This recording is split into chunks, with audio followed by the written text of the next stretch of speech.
Evangelho de Mateus, capítulo 10. Eu digo que eu tenho morado nesse texto, nesse capítulo de Mateus, capítulo 10. Acho que há um mês atrás, mais ou menos, eu preguei no capítulo 10. Falando sobre o envio dos discípulos, o chamado, a comissão que Jesus fez a eles, a missão que ele deu e o que eles iriam enfrentar. E eu tenho pensado bastante nesse capítulo 10 de Mateus e pensado sobre as implicações de um cristianismo verdadeiramente bíblico. De fato, o que é que ser cristão exige de nós? Eu coloquei aí, eu tenho um pouco de dificuldade de dar nome para sermão, né? Mas eu coloquei nesse aí, você está mesmo disposto a seguir a Cristo? A seguir Jesus? Você está mesmo disposto? Quem segue Jesus aqui? Quem está disposto a seguir Jesus? Amém? Então, o que é que exige de nós? É apenas fé? É apenas se filiar em alguma igreja evangélica e frequentar, ter assiduidade nessa igreja? Eu acredito que a maioria das pessoas que se dizem cristãs nem sempre entendem o que realmente significa ser cristão e ser seguidor de Jesus.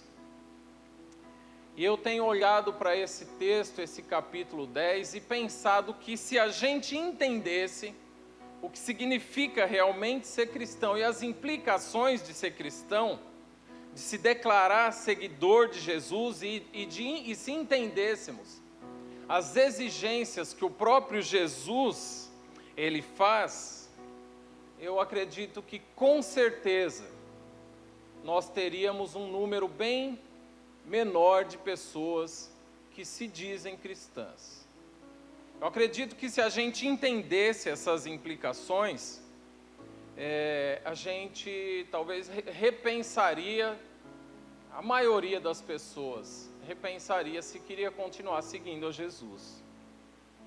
Eu tenho pensado e olhado que o Jesus apresentado na maioria das pregações em muitas igrejas não se parece muito com esse Jesus bíblico, com esse Jesus aqui que a Bíblia apresenta, esse Jesus do Novo Testamento. Quase que invariavelmente, em algumas igrejas se apresenta um Jesus que ele é só amor, aquele Jesus que já levou a nossa cruz, aquele Jesus que já pagou o preço, aquele Jesus que está aí apenas para nos abençoar, para nos fazer prosperar materialmente, um Jesus muito paz e amor, um Jesus bonzinho demais, um Jesus que não exige muito de nós, um Jesus que nos permite tudo, um Jesus que afinal já pagou o preço, então agora é só desfrute. Eu tenho entendido que muitas igrejas estão apresentando um Jesus que não é um Jesus bíblico. Por isso que é até uma orientação para você, cuidado com o que você ouve, cuidado aonde você vai, cuidado com os pregadores que você acessa para ouvir, porque a maioria das pessoas apresenta um Jesus assim, e agora de posse desse Jesus, eu posso dar ordem para ele, porque afinal ele está aí para me servir, eu posso pedir o que eu quiser, que ele vai atender, como se eu fosse uma criança, muito mimadinha. Esse é o Jesus que andam apresentando por aí. E esse Jesus, na verdade, parece mais um gênio da lâmpada, não é? Do que o Filho do Deus vivo. É um Jesus distorcido. Então, olhando até para essa realidade de que eu estou falando, e eu não estou dizendo nenhuma bobagem aqui, porque você pode constatar isso, indo em algumas determinadas igrejas. É por isso que a gente tem um número cada vez maior de cristãos egoístas, fracos na fé, mimados, hipócritas, e que não têm um amor real ao próximo, por causa daquilo que houve, por causa da apresentação que se faz, por causa do Jesus que ele conhece, por causa do Jesus que foi apresentado a ele. E olhando aqui para todo o contexto do capítulo 10, não sei se você lembra, o dia que eu preguei aqui no domingo à noite sobre esse texto também, falando da perseguição que eles sofreriam, os discípulos. Então todo o contexto aqui é um contexto de perseguição. Na verdade, Jesus está preparando aqui os seus seguidores para o que eles iriam enfrentar. Veja só, Jesus, ele não chama os discípulos dele e fala assim: olha, agora venham e me sigam, farei de vocês pessoas prósperas, abastadas. Ele não fala assim: levem tudo que vocês possuem, não é necessário deixar nada para trás. Agora a paz será sempre sobre a sua casa, estará sempre presente. Em qualquer lugar que vocês forem em meu nome, vocês serão muito bem recebidos. E vocês podem me pedir o que vocês quiserem, que eu vou dar para vocês. É isso que Jesus fala quando ele chama os discípulos? Não. Olha só o que Jesus diz no versículo 1 do capítulo 10. Agora eu dou autoridade para vocês. Então vocês têm que ir, estou parafraseando aqui para não ler todo o capítulo, tá? Então vocês têm que ir anunciar que o reino de Deus está próximo. E aí Jesus vai dizer, mas tem algumas coisas.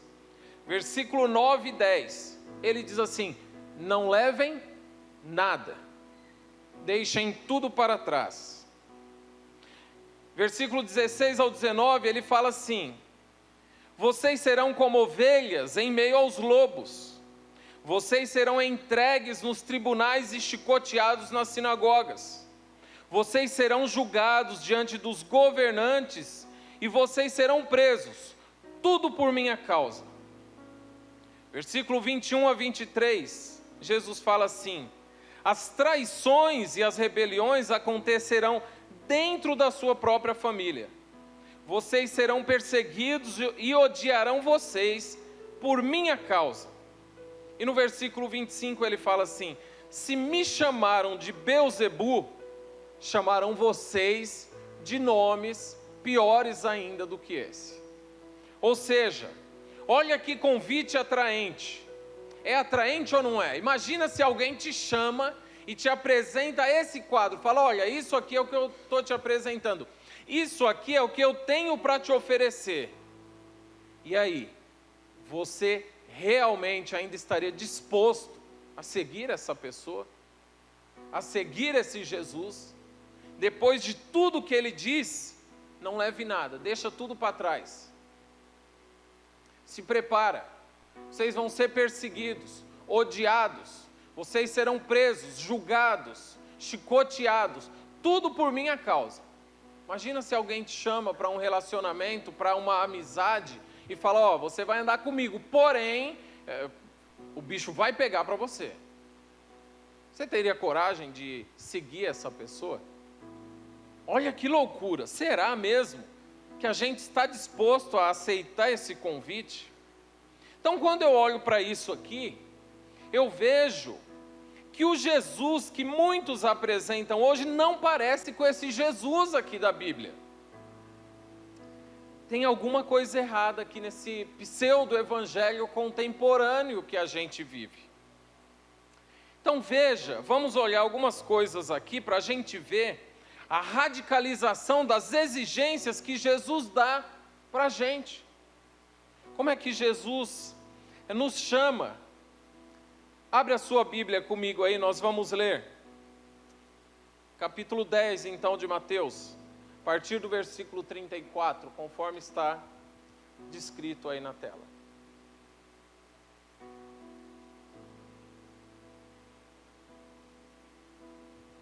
Jesus disse assim, pensando então que todo o contexto é um contexto de perseguição, Jesus está orientando os seus seguidores sobre aquilo que eles irão enfrentar, uma vez que eles decidiram agora ser discípulos de Jesus. andar com Jesus, seguir os passos de Jesus, as pisadas de Jesus, ser seguidor de Jesus. Jesus diz assim, versículo 34, não penseis que vim trazer paz à terra. Eu não vim trazer paz, eu vim trazer espada. Porque eu vim causar hostilidade entre o homem e seu pai, entre a filha e a mãe, entre a nora e a sogra. Assim, os inimigos do homem serão os de sua própria família. Quem ama seu pai ou sua mãe mais do que a mim, não é digno de mim. E quem ama seu filho ou sua filha mais do que a mim, não é digno de mim. E quem não toma a sua cruz e não me segue, não é digno de mim. Versículo 39. Quem achar a sua vida, irá perdê-la. E quem perder a sua vida, por causa de mim, a achará. Amém. Então, Jesus aqui, ele é muito radical nas exigências que ele faz para a gente. É uma coisa muito radical. Por isso que eu começo com essa pergunta: você está mesmo disposto a seguir a Jesus Cristo? Você está convicto da decisão que você tomou de seguir a Jesus? Porque o que Jesus vai exigir de nós não é fácil. Não é algo simples de se fazer. O que Jesus vai exigir de nós, como seus seguidores, é algo que vai nos confrontar, vai confrontar nossa realidade de vida de frente. E nós temos que tomar uma decisão de verdade, se nós realmente estamos dispostos a seguir a Jesus Cristo. Então, esse sermão é para que a gente saia daqui hoje refletindo se a gente está disposto mesmo. Se você está na pegada mesmo de seguir a Jesus, se a decisão que você tomou foi real ou foi uma decisão que você tomou com base naquele Jesus muito paz e amor que muitos pregam por aí. Então vamos lá, a primeira coisa que Jesus exige de nós aqui é que nós temos que estar dispostos a sofrer por Ele. Ou seja, você realmente está disposto a sofrer por Jesus. E Jesus, por quê? Ele diz assim: não imaginem que eu vim trazer paz à terra, não vim trazer paz, mas eu vim trazer a espada. Ele começa dizendo então nesse texto, nesse versículo aqui, que ele não veio trazer paz, mas a espada. E aqui não quer dizer que Jesus não trouxe paz de nenhuma forma, certo? Por quê? Porque ele trouxe paz entre nós e Deus. Ele não veio trazer aquela paz que os judeus aguardavam de um reino messiânico. Mas ele estabeleceu agora, através do seu sacrifício, paz entre nós, entre os homens e Deus. Sem o sacrifício de Jesus, era impossível que nós tivéssemos paz com Deus. Então agora nós temos paz com Deus. Então não é que eu estou dizendo aqui que Jesus está dizendo que ele não trouxe nenhum tipo de paz. Ele trouxe paz, ele selou paz entre os homens e Deus, né? Então ele trouxe essa paz, nos reconciliando através da cruz.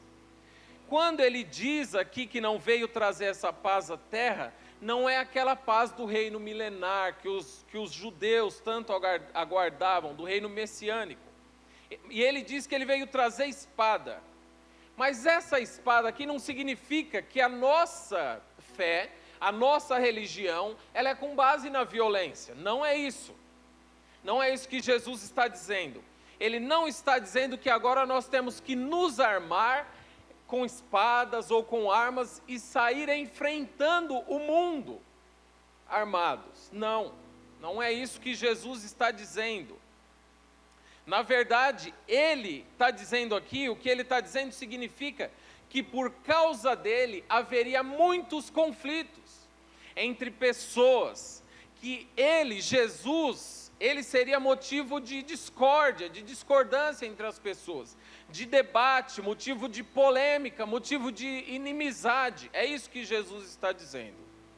E isso aconteceria por causa da forma que ele se apresenta. Ele se apresenta como sendo o Filho de Deus. Imagina naquela realidade, eles aguardavam o Messias e aparece um judeu pobre, filho de um carpinteiro, e se apresentando dizendo ser ele o Messias. Ele dizia que ele era o Filho de Deus e o próprio Deus. E ele diz que somente através dele era possível chegar a Deus. Ele diz que sem ele todos estão perdidos, que o ser humano sozinho jamais poderia alcançar a felicidade eterna, que somente ele é o caminho, a verdade e a vida.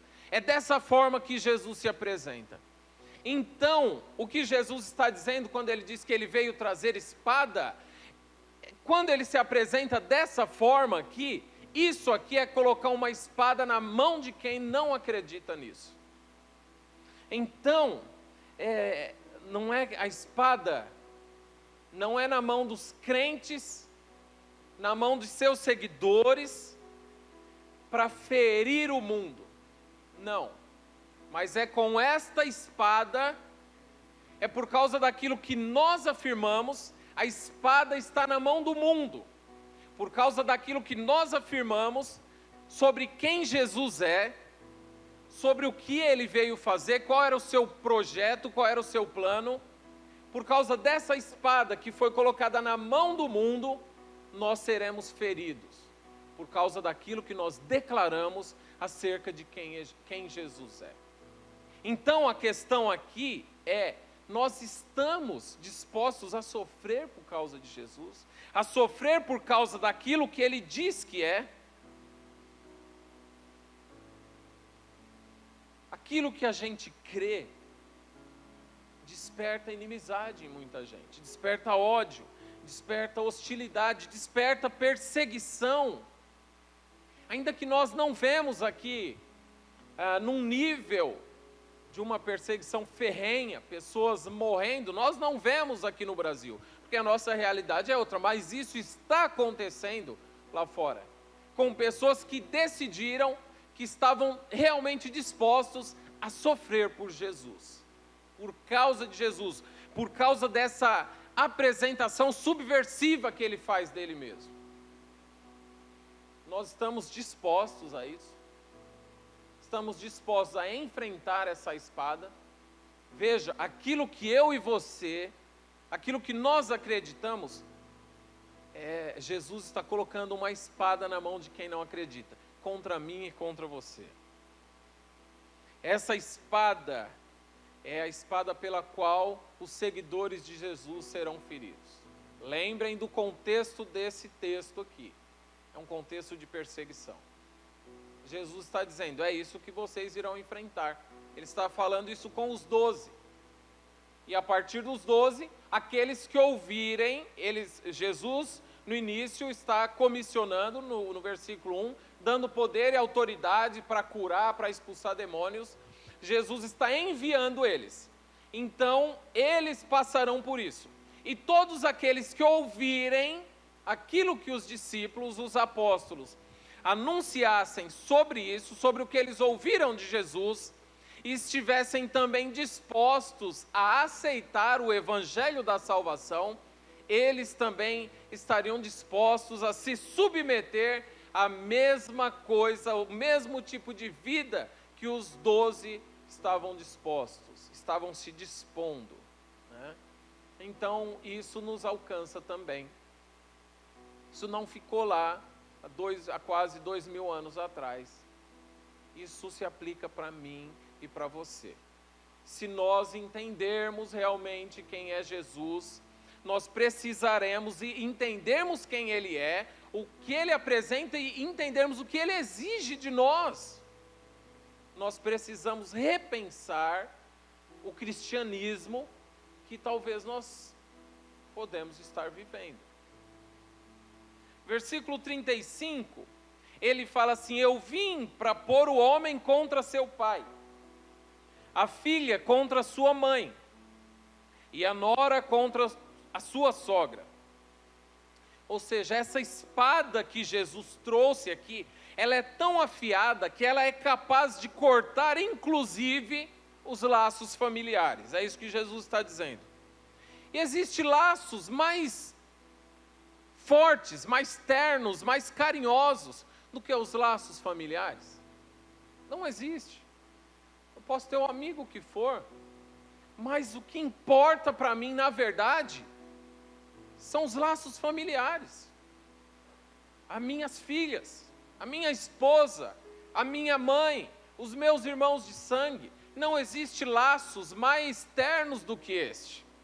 Mas Jesus está dizendo assim, essa espada que eu estou trazendo, ela é tão afiada que ela pode cortar e dividir, inclusive, esses laços mais fortes.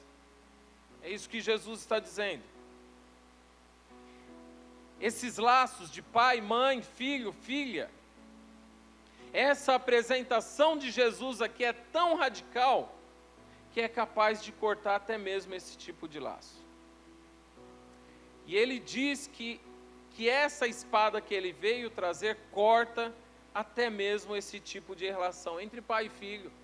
Você imagina você ter a sua relação interrompida com o seu filho? Você se imagina com um relacionamento rompido com o seu filho por causa de Jesus? Você que é mãe e ama a sua filha, o seu filho, você imagina o seu laço cortado por essa espada? Ou os filhos se imaginam contra o pai? Jesus fala aqui de um laço que parece que é até mais fácil de ser cortado, né? Entre a nora e a sogra. A gente sabe que é meio complicado às vezes, né? Jesus está dizendo que esse laço pode ser cortado, mas existem muitas sogras boas. A minha mesmo é excelente. Está aqui comigo, né? Você tem que falar.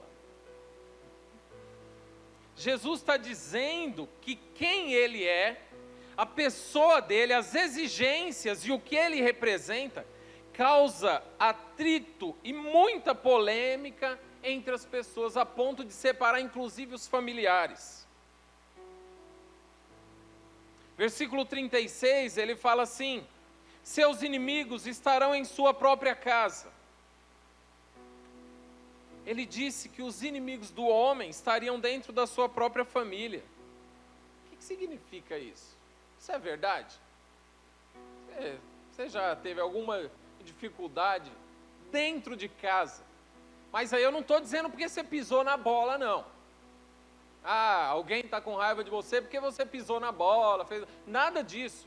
Estou dizendo aqui, esse inimigo dentro de casa, estou dizendo por causa de Jesus.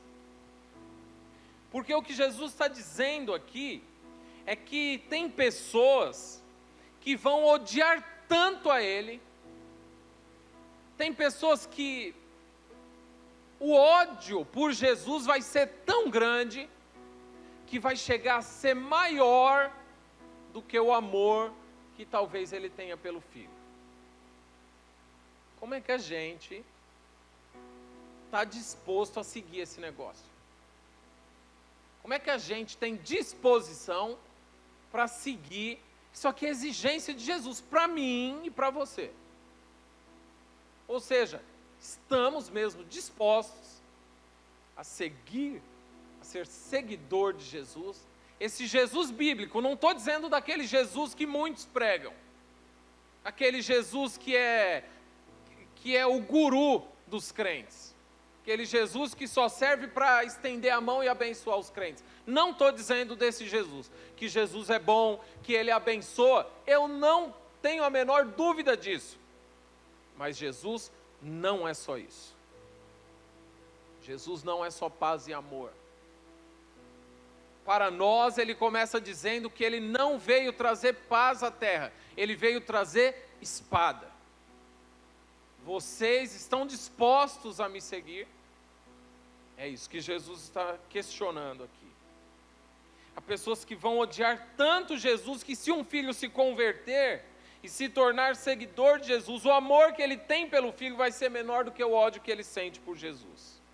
E quando nós olhamos para a história do cristianismo, a história é repleta de casos assim, de mulheres que entregaram seus maridos, de pais que entregaram seus filhos. Hoje ainda no mundo está acontecendo isso. Jovens que são alcançados pelo Evangelho, os pais deserdam, expulsam de casa, jogam na rua, entrega, se é um país de perseguição ferrenha, entrega para o governo, para as autoridades, para que eles sejam executados. Estamos dispostos a seguir? Isso acontece até hoje. O que Jesus está dizendo aqui é que quem quiser ser seguidor de Jesus tem que estar disposto a enfrentar ódio, inimizade, perseguição e até a morte por causa dele. É isso que Jesus está dizendo. Até mesmo dentro de sua própria família. Você está disposto? Tem coragem de encarar isso aqui, de assumir isso aqui? Ou seja, esse Jesus aqui, que a palavra de Deus anuncia, essas palavras são dele, não é de ninguém, são palavras do próprio Jesus, não me parece muito com o Jesus apresentado nos dias de hoje. Esse Jesus aqui não parece com o Jesus que nós temos ouvido por aí. Está disposto a seguir Jesus? Essa é uma primeira exigência só. Aí você fala, puxa, se estava ruim, vou te dizer, pode ficar pior. Pode ficar pior. Segunda coisa aqui que Jesus exige, é que nós temos que estar dispostos a dar amor supremo a Jesus. Tem que ter Jesus acima de tudo. Ele fala assim no versículo 37, quem ama seu pai ou sua mãe mais do que a mim, não é digno de mim. Você ama seu pai? Você ama sua mãe? Amém. Mas se esse amor estiver acima do amor que você sente por Jesus, você não é digno dele. É forte, né? E quem ama seu filho ou sua filha mais que a mim, não é digno de mim. Tem algo que nós, como pais, amamos mais do que nossos filhos? Você daria a sua vida pelo seu filho, pela sua filha. Jesus está dizendo, olha, isso aqui é exigência. Jesus está dizendo aqui, se você amar o seu filho e a sua filha, mais do que você me ama, você não é digno de mim. Esse Jesus não parece com aquele Jesus que muitos pregam, de que você não precisa abrir mão de nada.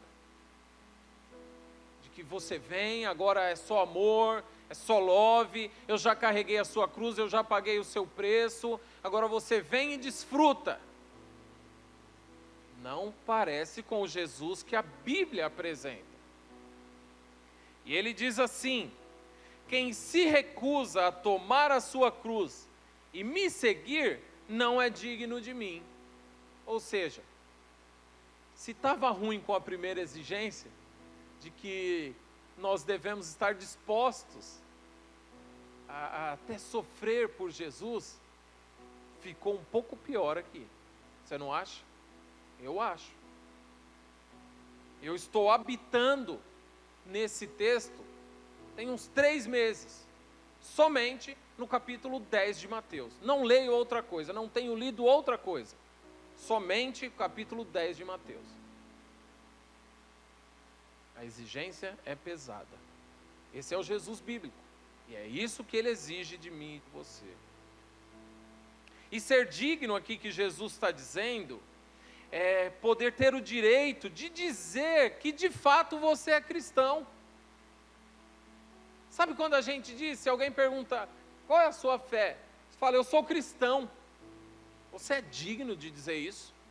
A sua vida condiz com isso? A realidade dos seus atos, a realidade da sua vida, a realidade da sua casa, a realidade das suas práticas, a realidade dos seus pensamentos, te torna digno de dizer que você é cristão? Então, ser digno aqui é ter o direito de dizer que é cristão. É você levar a vida de tal maneira que Jesus não irá se envergonhar de você. E ele disse que para a gente ser digno dele, nós temos que amar ele acima de tudo e de todos, inclusive daquilo que nós temos de mais precioso, que é a nossa família e que é a nossa própria vida. Ele não está dizendo aqui, precisa deixar claro, que nós temos que abandonar a nossa família. Ele não está dizendo aqui que nós temos que abandonar a nossa casa e morar com os irmãos da fé. Eu garanto que nenhum de vocês ia gostar de morar comigo. Ou que eu fosse morar com vocês. Não é isso que Jesus está dizendo aqui. Nem mesmo para a gente negligenciar as nossas obrigações familiares. Ele não está nos encorajando a nos envolver tanto nas atividades da igreja a ponto de esquecer as nossas obrigações como marido, como esposa, como filhos e como pais. Não é isso que Jesus está encorajando. Quem não me amar acima da sua família não é digno de mim. Ele não está dizendo que você tem que abandonar a sua família ou negligenciar, se envolver tanto nas atividades religiosas da igreja, a ponto de você negligenciar o seu papel familiar. Não é isso que Jesus está dizendo. Não é isso. O que Jesus está dizendo aqui é que na eternidade essas relações familiares, todas elas vão desaparecer. Todas essas relações familiares vão desaparecer e que o relacionamento com Jesus, ele é superior aos relacionamentos humanos. Todas essas relações que nós temos de pai, mãe, esposa, filho, filha, avô, avó, tio, sobrinho, tudo isso na eternidade um dia vai passar. Esses relacionamentos que nós temos, tudo vai acabar. E na eternidade, que Jesus está dizendo aqui, quando isso desaparecer, o que ficará será o nosso relacionamento com Ele, com Jesus, com Deus e com os demais irmãos na fé. Nós não temos certeza, nós não sabemos se toda a nossa família estará lá. Você tem certeza disso? Nós não temos. Então Jesus está dizendo aqui que lá na eternidade, o tipo de relacionamento que vai valer é o seu relacionamento com Ele, com Jesus. Todos esses relacionamentos aqui, todos eles vão passar. Na eternidade, nada disso vai existir. O relacionamento que vai ficar, por exemplo, meu relacionamento com a Meire, que é minha esposa, lá será um relacionamento de irmão. Irmão de fé. Da mesma forma que eu me relaciono com ela, lá vai ser o meu relacionamento com a irmã, com o Dielson, com a Kátia, e assim por diante. Ou seja, o que vai prevalecer lá são as relações da família da fé e o relacionamento com Jesus. E Jesus falou sobre isso no mesmo evangelho de Mateus aqui, capítulo 12, 46 ao 50, ele fala assim, enquanto Jesus falava à multidão, sua mãe e seus irmãos estavam do lado de fora, pedindo para falar com ele. Alguém disse a Jesus, sua mãe e seus irmãos estão lá fora e querem falar com o Senhor. Jesus respondeu, quem é minha mãe? Quem são os meus irmãos? Então apontou para os seus discípulos e disse, vejam, estes são minha mãe e meus irmãos. Quem faz a vontade de meu Pai no céu é meu irmão, minha irmã e minha mãe. Ou seja, Jesus está dizendo, naquele dia, o que vai prevalecer são as relações que nós temos com Deus, o Pai, com Jesus Cristo, com o Espírito Santo e com os irmãos, com a família da fé. Por isso que Jesus está nos chamando para amá-lo mais do que nós amamos nosso laço de sangue. Jesus está colocando em segundo lugar o relacionamento e os laços familiares que ele tinha aqui com a sua mãe e seus irmãos terrenos. Ele está colocando em segundo lugar. Por isso que Jesus disse nesse texto: você tem que me amar mais do que você ama seu pai, mais do que você ama sua mãe, mais do que você ama seu filho, mais do que você ama sua filha, porque essas relações vão passar. Essa exigência de Jesus, o que vai prevalecer na eternidade é a relação que você desenvolve comigo hoje. Como é que vai o seu relacionamento com Jesus? Qual é o tempo que nós dedicamos a Ele? Porque quando a gente se relaciona com alguém e ama alguém assim, como ele está dizendo aqui, que nós temos que dedicar amor supremo, nós queremos estar com essa pessoa. Nós queremos nos envolver com essa pessoa. Qual é a dedicação que nós damos a Ele? Quanto tempo nós gastamos na leitura da palavra? Quanto tempo nós gastamos de oração, nos relacionando com Ele? Porque é essa relação que vai ter naquele dia, é isso que vai prevalecer. Então Jesus, Ele mesmo coloca essa relação dele em segundo lugar. O que Jesus está dizendo aqui é que se chegar um dia, vou repetir, Jesus não está dizendo para você abandonar a sua família e vir morar na igreja, ou morar, se juntar numa comunidade da fé. Não é isso que Jesus está dizendo. O que Jesus está dizendo é que se chegar um dia que você tiver que escolher entre a sua família e a verdade de Jesus, a nossa decisão deve ser em favor de Jesus Cristo. Não é para você abandonar, sair de casa, não é nada disso. Ele está dizendo que se chegar um dia que você tiver que tomar uma decisão na sua vida, entre a sua família e a verdade de Jesus, você deve optar pela verdade de Jesus. Somente assim nós nos tornaremos dignos dele. Como é que é isso? Pensa, você, crente, seu filho, adolescente, aprontou na escola. E você sabe que ele apronta mesmo. Aí você vai na escola para quê? Brigar com os professores. Por quê? Porque seu filho aprontou. Mas é seu filhinho, é seu amadinho. E aí você tem que ir lá para defender ele. Ou seja, você está amando mais seu filho ou a Jesus? Quem é que você está amando mais? Pensa na realidade, sei lá, de alguém que teve um problema de sociedade. E você sabe que talvez o seu familiar estava errado. E você fica do lado dele, ainda assim. Você está amando quem? Você está amando mais a ele ou mais a Jesus? O que Jesus está querendo de nós é que se chegar um dia que nós tivermos que tomar uma decisão entre a nossa família e a verdade dele, nós não devemos titubear. Nós devemos ficar com a verdade dele. Olha, eu te amo, filho. Filha, eu te amo. Mas você está errado. E você precisa ser penalizado. Marido, eu te amo. Mas você errou aqui.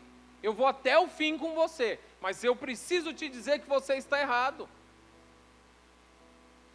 O que Jesus está dizendo aqui é que nós temos que amar Ele. Acima de tudo, dedicar a Ele amor supremo. Se nós tivermos que fazer essa escolha, tivermos que fazer qualquer coisa para a nossa família, que no final vai representar algo errado ou ilegal, que vai contra a verdade de Jesus Cristo, então nós temos que optar por Jesus. Olha que exigência que Ele está fazendo. Em resumo, o que Jesus está dizendo aqui é que quem tiver disposto a segui-lo, você está disposto a seguir a Jesus? Está disposto a sofrer por Jesus? Está disposto a dedicar a Ele amor supremo sobre tudo e sobre todos? Então, se você está disposto, ele diz assim: se você estiver disposto a me seguir, você tem que tomar a sua cruz. O que é tomar a cruz? A cruz era um instrumento de morte, ok? Onde os condenados eram obrigados a carregar a sua cruz pesada para em seguida, depois de todo aquele sofrimento, serem executados. A ideia aqui que Jesus está transmitindo é que diariamente, o que ele diz? Dia a dia, tome a sua cruz e me segue. É que diariamente a gente tem que tomar a nossa cruz e morrer para nós mesmos, para as nossas vontades. Temos que nos submeter a Jesus integralmente. Isso é tomar a nossa cruz.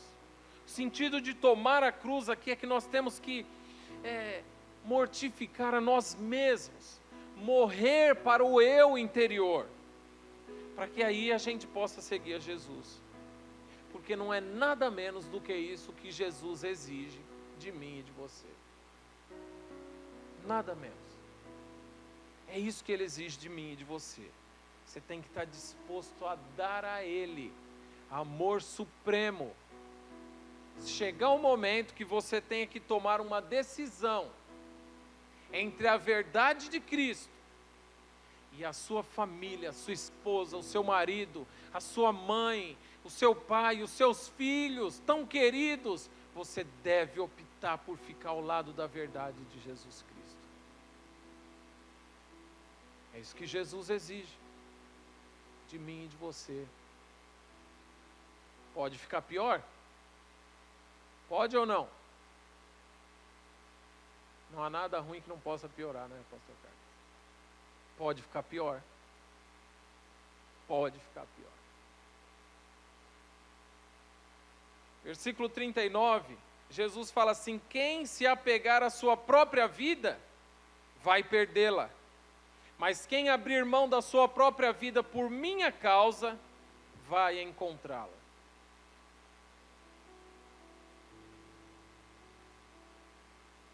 Você tem que estar disposto a amar Jesus mais do que a si mesmo, mais do que os seus, mais do que os laços familiares e mais do que a você mesmo. Jesus está dizendo aqui que quem acha a vida vai perdê-la. Achar a vida aqui, o que significa isso? O que é achar a vida? É viver essa vida aqui sempre em prol de si mesmo. Apenas para conquistar, apenas para ser bem-sucedido, para ter independência financeira, para realizar tudo o que deseja, da forma que bem quiser, da forma que bem pensar, e Deus não tem nada a ver com isso. Isso é achar a vida. E as pessoas que se dedicam a vida inteira para fazer todas essas coisas, conforme o padrão do mundo.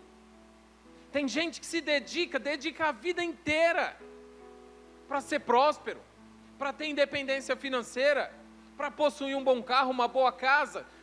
E Deus não tem nada a ver com isso. Eu faço o que eu quiser, o que eu bem pensar, o que bem meu coração desejar. O Salomão disse o seguinte: jovem, faça tudo que desejar o seu coração. Tudo mesmo. Aquilo que desejar o seu coração, vai e faça. Aproveita a sua juventude, mas saiba que um dia, de todas as coisas, você prestará conta a Deus. Então, quem vive no padrão desse mundo, vive a vida inteira buscando essas coisas, conforme o padrão do mundo. Essa é a pessoa que pensa que ganhou a vida, mas no final o que ele fez foi perdê-la, porque ele nunca deu lugar para Jesus nos planos que ele fez. E Jesus ilustrou isso aqui. Ele contou aqui uma parábola. No Evangelho de Lucas, capítulo 12, versículo 16 em diante, ele fala assim: então lhes contou uma parábola. Um homem rico tinha uma propriedade fértil, que produziu boas colheitas. Pensou consigo: o que devo fazer? Não tenho espaço para toda a minha colheita. Por fim disse: já sei. vou derrubar os celeiros e construir outros maiores. Assim eu terei espaço suficiente para todo o meu trigo e para todos os meus bens. Então direi a mim mesmo: amigo, você guardou o suficiente para muitos anos.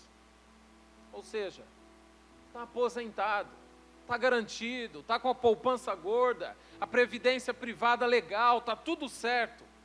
Agora descansa, come, bebe, alegre-se. Mas Deus lhe disse: louco, você morrerá esta noite. E então, quem é que ficará com o fruto do seu trabalho? Sim, é loucura acumular riquezas terrenas e não ser rico para com Deus. Quem acha a sua vida aqui nesse mundo, na verdade não achou, perdeu. Quem quiser se dedicar nesse mundo e somente correr atrás dessas coisas que são totalmente legítimas, não são erradas. Nós precisamos trabalhar, conquistar, ter a casa, ter o carro para se locomover, estudar, ser próspero, ter bastante dinheiro, ser equilibrado financeiramente. Isso não está errado. São coisas boas e necessárias para a vida. A questão é que muitas vezes nós damos a essas coisas o primeiro lugar na nossa vida. E colocamos Jesus totalmente de lado. O problema não é querer ser próspero, querer ser rico, nada disso. O problema é não incluir Jesus nisso. O problema é não querer fazer isso para a glória de Deus. Porque nós podemos querer tudo que as pessoas têm por aí, a riqueza, nós podemos, isso é até legítimo, não tem problema. Mas quando nós queremos, não é para o meu bem, não é para bater no peito e dizer assim: amigo, descansa, come, bebe, alegra-se, você tem agora para muitos anos. Não, quando nós buscamos isso, para a glória de Deus, nós devemos querer riqueza para abençoar outros.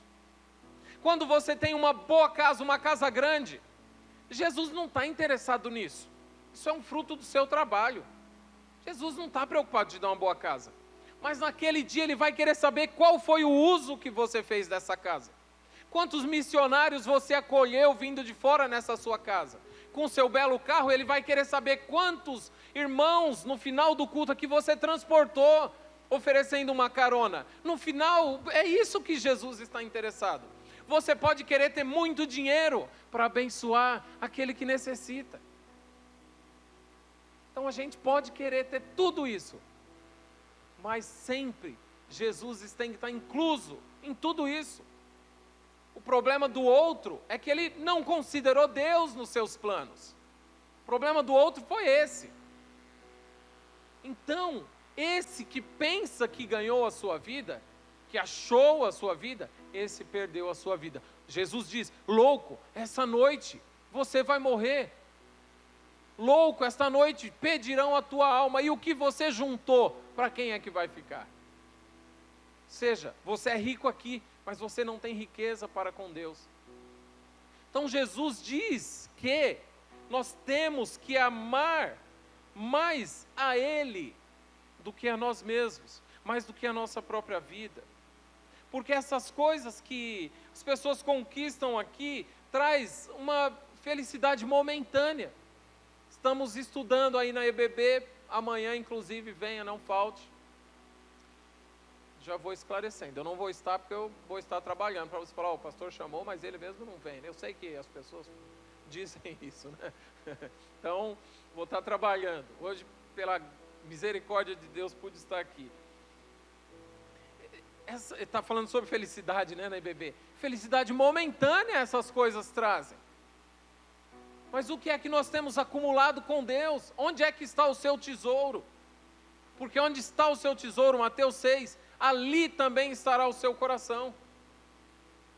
É isso que Jesus diz. Se o seu tesouro é ganhar essa vida aqui, deixa eu te dizer, infelizmente você já perdeu a sua vida. Você corre atrás de tudo aqui, pelo simples fato do seu benefício. Deixa eu te dizer, uma triste notícia: você já perdeu a sua vida. Agora, se você corre atrás de tudo, você quer estudar, fazer faculdade, se formar, quer casar, quer ter filhos, tudo isso tem que ser para a glória dele. Assim você estará amando mais a Ele do que a você mesmo. E Ele vai te abençoar, Ele vai te dar, Ele vai te prosperar, se tiver nos planos dEle, Ele é soberano. Quem acha a vida, vai perder. Nós temos que dar primazia para Ele, porque essas coisas são secundárias. Em resumo, o que Jesus quer aqui, que diz que quem quiser ser seu seguidor, deve estar disposto a renunciar a si mesmo e a tudo quanto possui, por amor a Jesus. Qual o lugar de Jesus na sua vida? Jesus é só na hora das necessidades? Você está realmente disposto a sofrer por causa de Jesus? Você está realmente disposto a dar a Ele um amor supremo? Você está disposto a amar Ele mais do que os seus filhos? Mais do que a sua mãe e o seu pai? Mais do que os laços familiares? Você está disposto a amar Jesus mais do que você ama a você mesmo? Você está disposto a isso? Essas são as palavras de Jesus para quem quer ser seu seguidor. Você tem que estar disposto a morrer por minha causa, se for necessário. Você está disposto? Hoje você precisa sair daqui refletindo sobre isso. E até quem sabe decidir aqui mesmo. Fala, puxa, eu não tinha olhado para Jesus assim ainda. Jesus que me apresentaram é um Jesus, eu vou dizer magro, raquítico, que está dependendo de mim. Se Jesus aqui é o Jesus, essas orientações, essas exigências que Ele está dando, é para mim e para você. Então Ele pergunta, você está disposto a morrer por minha causa? Você consegue mesmo? Você está disposto a me amar mais do que você ama a sua família? E você está disposto a me amar mais do que você ama você mesmo? Essas são as exigências do Evangelho. E Jesus diz assim, ainda mais: se vocês não passarem a vida inteira de vocês, me tendo como a razão maior de vocês serem, vocês estão condenados. Jesus em primeiro lugar. Esse é o Jesus da Bíblia, que a gente quase não ouve falar. Jesus que exige de você. Um Jesus que faz uma exigência. E Ele tem todo o direito de exigir isso de mim e de você. Porque Ele comprou-nos. Nós não somos mais nossos. Nós pertencemos a Ele. Então Ele tem todo o direito de exigir isso de mim e de você. Que Ele mesmo nos ajude para chegar até o fim. E aí? Está disposto a seguir Jesus? Jesus bíblico? Esse Jesus revolucionário? Está disposto mesmo? Vamos orar, pedir graça a Deus, para que Ele nos ajude, para que a disposição venha dEle mesmo. Porque sozinho nós realmente não somos capazes. Mas Ele pode nos dar graça. Amém? Fique de pé, querido. Vamos orar.